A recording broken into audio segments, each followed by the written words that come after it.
मालचे करण्यासाठी आपल्याला गूळ लागणार आहे। येथे नॅचरल गूळ घ्यायचा आहे, येथे केमिकल विरहित। आता 750 ग्राम गूळ घेतलेला आहे, म्हणजे जवळजवळ हा 2 ते 2.5 वाट्या गूळ झालाय आपला। आता यामध्ये थोडं थोडं करून पाणी टाकून घेऊया आपण। 2 वाटी गुळासाठी आपण 1.5 वाटी पाणी घेतलं आहे येथे आणि छान असा गूळ विरघळून घेतला आहे। आता हे पाणी गाळून घ्यायचं आहे, म्हणजे गुळामध्ये जे काही कचरा असेल तो आपला साफ होऊन जाईल। थोडासा गुळाचे कण यामध्ये उरलेले आहे, ते सुद्धा चमच्याच्या साहाय्याने आपण याप्रमाणे यामध्ये विरघळून घेऊया। हे बघा, छान असा गूळ आपला पूर्ण पाण्यामध्ये विरघळलेला आहे। आपला गूळ थोडासा नॅचरल असल्यामुळे या पाण्याला काळसर कलर आलेला आहे। चिमटीभर मीठ टाकून घेतलेलं आहे आपण। आता थोडं थोडं करून यामध्ये गव्हाचं पीठ मिक्स करून घ्यायचं आहे। पीठ एकदम मिक्स करायचं नाहीये आपल्याला, आणि या पाण्यामध्ये जेवढं बसेल तेवढंच पीठ आपण यामध्ये टाकून घेणार आहोत। आणि मिश्रण आपल्याला फारही घट्ट किंवा फारही पातळ करायचं नाहीये, हे ध्यानात ठेवायचं आहे। हे सर्वात महत्त्वाचं आहे। जर पातळ मिश्रण झालं आपलं तर ते सर्व मालचे पाण्यात विरघळेल,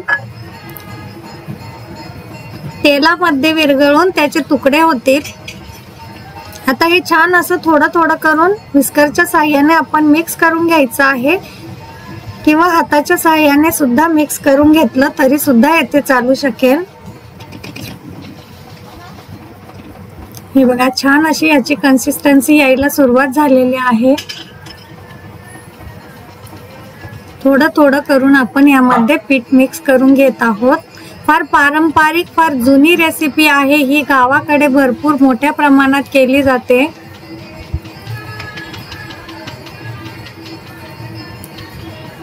छान अशा पिठाच्या गाठी आपण फोडून घेणार आहोत या।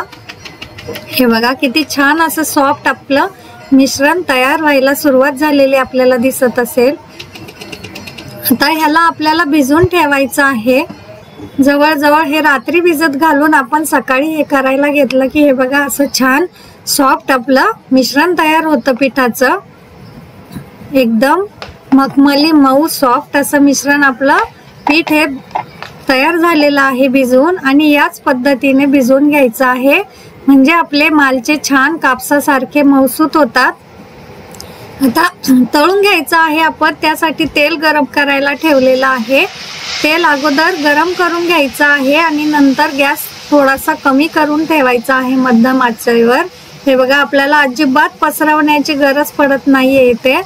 फक्त 1 चमचा किंवा 1 पळीभर पीठ टाकलं की छान असं व्यवस्थित हे सगळीकडे पसरतं।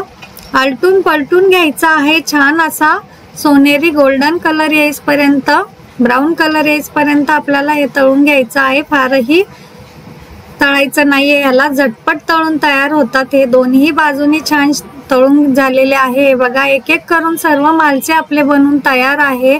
किती सॉफ्ट आणि छान असे मऊ लुसलुशीत मालचे आपले बनून तयार आहे। नक्की ट्राय करा ही पारंपरिक रेसिपी। कशी वाटली मला कमेंट मध्ये नक्की सांगा। अशा छान छान सोप्या आणि पारंपरिक रेसिपी बघण्या